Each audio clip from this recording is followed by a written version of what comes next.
Today I'm going to show you how to put together a fabulous 72-hour food kit using a milk jug.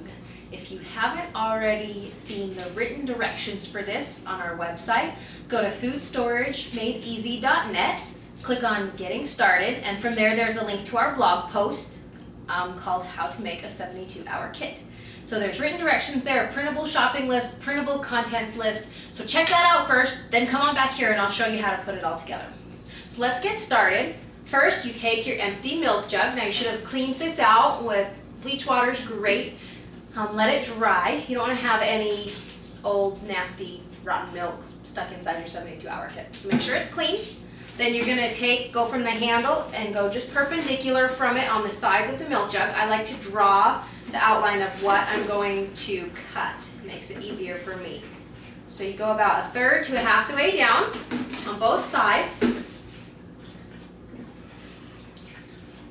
And then you're going to come across as though they're going to meet in the middle, but you stop with about 2 to 3 inches of gap that you're not going to cut. That's going to make a hinge so you can open and close your jug. Then you grab a sharp knife. Cutco knives work great, and just kind of start cutting through it. I'm not going to make you wait while I cut the whole thing. I've already got one prepared just for this occasion. So here's the completed one. You can see how it opens and you fit everything right inside. Now here's all the food over here. Most of this stuff can be bought at Walmart. I'll tell you when there's an exception to that. So let's start with the heavy stuff first. You've got your pasta or stew. My family likes ravioli, so that works for us except for my husband. He's a stew guy. He hates ravioli. So for his kit, we customized with stew. Then everybody gets Beanie Weenies. These are really important because this is going to be your can to cook all of your food. This is a wing-tip stove, which are available from an emergency store. The one we use here in Utah is Emergency Essentials. If you don't have an emergency store close to you, you can go to Emergency Essentials website and order these straight off of there. There's a link to them from our website as well. So you take your Beanie Weenie can, whatever you're cooking, and it just sets right inside the stove like that. So that's why this is really important. It's 8 ounces. You can get the Great Values brand. That's what I've got. And the second thing you're going to need from the emergency supply store is your fuel pellets. These come in little packets that can be divided into 3. So you break off 1/3 of the tablet, and that fits right on the base of your stove. And then you light that with a match, and that'll cook 8 ounces of fluid or food. So that's why the Beanie Weenies can, 8 ounces is really important. So let's throw the wingtip stoves, as you can see. They close up nice and tight. It makes it kind of small. Let's put in our beef jerky next. You want to get 2 ounces, so I got a 2-ounce pack. That works. You can get the 2-ounce sticks if you like those better. As long as you've got 2 ounces, that's great. Then next, let's put in our soup. You can get these Lipton boxes of soup. They come with 2 envelopes, which is just what you need for one kit. So that works out really well. Now a Lipton soup is normally 3 cups of water for 1 packet of soup. But we don't have something in our kits that can cook that much. Plus you don't want to waste that much water necessarily if you're in an emergency situation. So just pour the soup into your Beanie Weenie can, fill the rest with water, and cook that up. Then you're going to get the nutrition of a whole packet of soup, but only using 8 ounces of water and only 1 fuel pellet. It'll just be a little more concentrated than you're used to.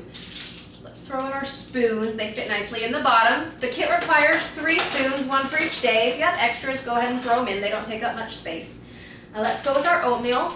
Same as the soup. Pour the oatmeal in to the Beanie Weenie can, fill it with water, and cook it. Very easy. We've got some snacks that if you have really young children, you might want to kind of modify your kit. Raisins, hard candies, fruit roll-ups might not be great for a very young toddler. So you can try jelly beans or fruit snacks or anything that you might think will be better. We've used Easy Mac instead of beef jerky. Get your Jolly Ranchers or any hard candy. You need 9 pieces. And if you don't like any of the colors, like my husband refuses to eat purple and green ones, so we put those ones in our kids' kits. Then grab your granola bars, 2 granola bars. I like to do one of each flavor just to mix it up a little bit. You've got to have your matches. Make sure that they are still functioning. You don't want to have old matches in your kit and come to realize that they don't work. That'd be bad news. You've got 2 packages of gum. Then your fuel pellets. Now, with your stoves, you don't necessarily need to have 1 per kit. You could have 1 per family. But if you get separated, or if you just don't want to have to deal with the slowness of cooking one thing at a time for 1 person at a time, you can grab a couple extra stoves. They're really cheap. But you do for sure need 3 packets of these fuel pellets for each kit. That's how you're going to cook all your food. Then last but not least, you have Tang and cocoa. It's a 1/4 cup each. I just pour them into these little Ziploc bags. Make sure you try to get all the air out so that they don't take up extra space. And same thing as the oatmeal and soup. Pour them into the Beanie Weenies can, fill it with water, cook the cocoa. The Tang you can just drink, obviously not heated. The Tang might be a little bit strong for that amount of liquid, but you'll still get all those calories in a 1/4 cup of juice. 1/4 cup of the powder. You'll get all the calories for that with only using 8 ounces of water. So it's the same concept. You don't want to be wasting your water. That's going to be key in an emergency. So I've closed it up. Then you want to put the lid on. Don't want to have any gaps here, so that works great. Then all I'm going to do is tape it up, cover over each of the cuts that I made. And you can choose how intensely you want to tape it up. If you're going to leave them in your car, I would suggest taping them up pretty intensely because they're going to get jostled around a lot. If you're just going to keep them in your basement or by your door or whatever, then just doing 1 strip is probably going to be good enough. Okay, then the last step. Uh-oh, I lost my paper. Hold on just 1 second.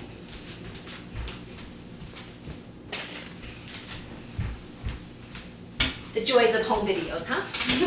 The last step is to grab your contents list. This is available on our website as well. And you're gonna personalize it. So this one is for my daughter Lexi, because last time I made 72-hour kits, she was not born yet. And the date packed is July 16th of 2008. Now make sure to use it within 1 year. I did not do that, and so my kits were kind of nasty when I pulled them out. Then you're going to tape it to the front of your milk jug. And again, I like to tape over the entire paper because if it happens to get wet, that's going to protect it so that you can still read it. So that usually takes about 3 strips of your packing tape. And that's it. Pretty easy. So that can just go in your car trunk or go in your food storage shelves. It's light, it's easy to carry, and perfect for an emergency. So make sure to go check out our website, foodstoragemadeeasy.net. We have tons of information on emergency preparedness, on building your food storage, and things like that. Thank you so much and have a great day.